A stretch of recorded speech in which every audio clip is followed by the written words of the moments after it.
আসসালামু আলাইকুম দর্শক বাংলাদেশের পলাতক প্রধানমন্ত্রী শেখ হাসিনা খুব শীঘ্রই বাংলাদেশে ফিরছেন।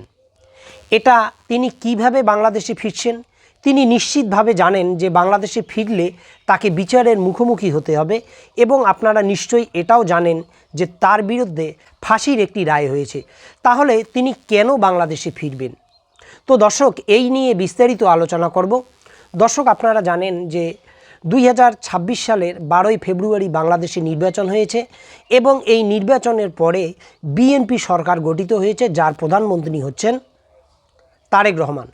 তো এই যে বাংলাদেশে অন্তর্বর্তীকালীন সরকার সরে গেল এবং নতুন বিএনপি সরকার আসলো, এই বিএনপি সরকার আসার সঙ্গে সঙ্গেই আপনারা দেখবেন যে বাংলাদেশে বিভিন্ন জায়গায় আওয়ামী লীগের যে দলীয় কার্যালয়গুলো আছে সেগুলো খুলে দেওয়া হচ্ছে এবং এটা খুলে দিচ্ছে বিএনপির বিভিন্ন স্তরের নেতাকর্মীরা। এটা নিয়ে আমি আগেও কথা বলেছিলাম, যদিও বিভিন্ন জায়গায় জামাত এবং এই বিএনপিরই কিছু নেতাকর্মী এই বিষয়টাকে বাধা দিচ্ছে, এই বিষয়গুলোও আপনারা সংবাদ মাধ্যমে দেখছেন। কিন্তু সামগ্রিকভাবে যদি আপনারা দেখেন তাহলে দেখবেন যে আওয়ামী লীগের বিভিন্ন নেতাকর্মী, এমনকি এমপি মন্ত্রী যারা এতদিন জেলে ছিল, তাদের জামিনের সুব্যবস্থা করে দেওয়া হচ্ছে এবং অনেকে জামিনও পাচ্ছে।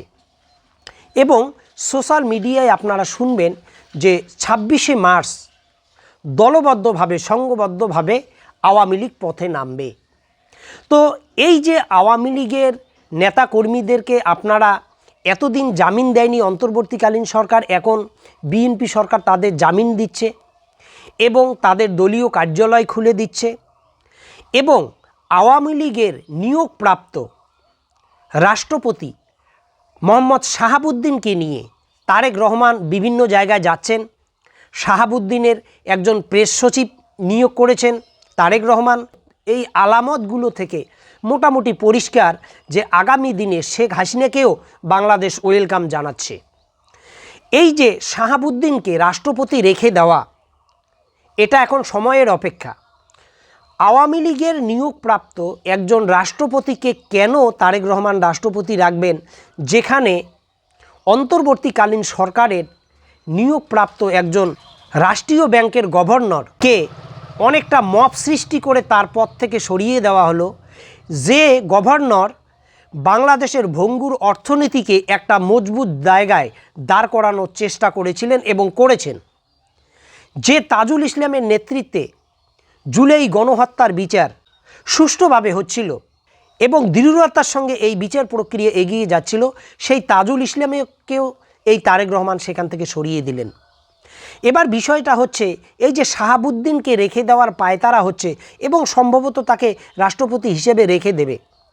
বিএনপির এত অভিজ্ঞ নেতাকর্মী আছেন, তাদেরকে বিএনপি রাষ্ট্রপতি করছেন না, ওই শাহাবুদ্দিনকেই রেখে দিচ্ছেন। এটার মধ্য দিয়ে আসলে আওয়ামী লীগকে, শেখ হাসিনাকে এবং এই বিএনপিকে যারা ক্ষমতায় বসিয়েছে তাদেরকে এটা মেসেজ দেওয়া হচ্ছে যে আগামী দিনে শেখ হাসিনা বাংলাদেশে আসুক, বাংলাদেশকে শেখ হাসিনার জন্য উপযুক্ত করা হচ্ছে।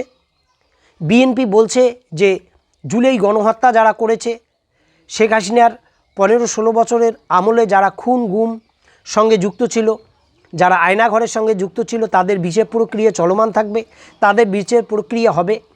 কিন্তু এই শাহাবুদ্দিনকেও আবার রাষ্ট্রপতি হিসেবে রাখা হবে। তার মানে শেখ হাসিনা বাংলাদেশে ফিরবে, তাকে আওয়ামী লীগের নেতাকর্মী এবং বিএনপিরা তাদের ইলেকশনের পূর্বে যে তারা কথা দিয়েছিল ডিপ স্টেটকে, সেই কথা রাখবে, শেখ হাসিনাকে স্বাগত জানাবে, শেখ হাসিনার বিরুদ্ধে মামলা চলমান থাকবে, শেষ পর্যন্ত শেখ হাসিনার হয়তো ফাঁসির অর্ডার হবে আবার।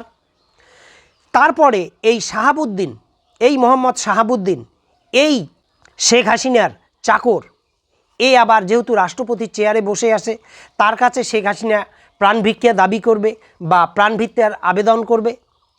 এই শাহাবুদ্দিন সাহেব তখন তাকে প্রাণভিক্ষা দিয়ে দেবেন।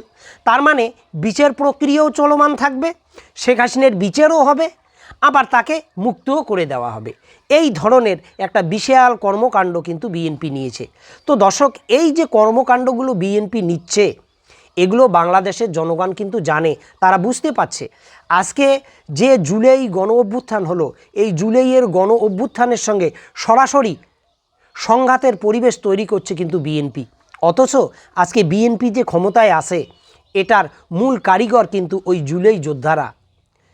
যে পরিবারগুলো তাদের প্রিয়জনকে হারিয়েছে এই গণ অভ্যুত্থানে, যে পরিবারগুলোর একমাত্র উপার্জনকারী তারা সারা জীবনের জন্য পঙ্গুত্ব বহন করেছে, তাদের সঙ্গে সরাসরি বিশ্বাসঘাতকতা করছে কিন্তু এই বিএনপি।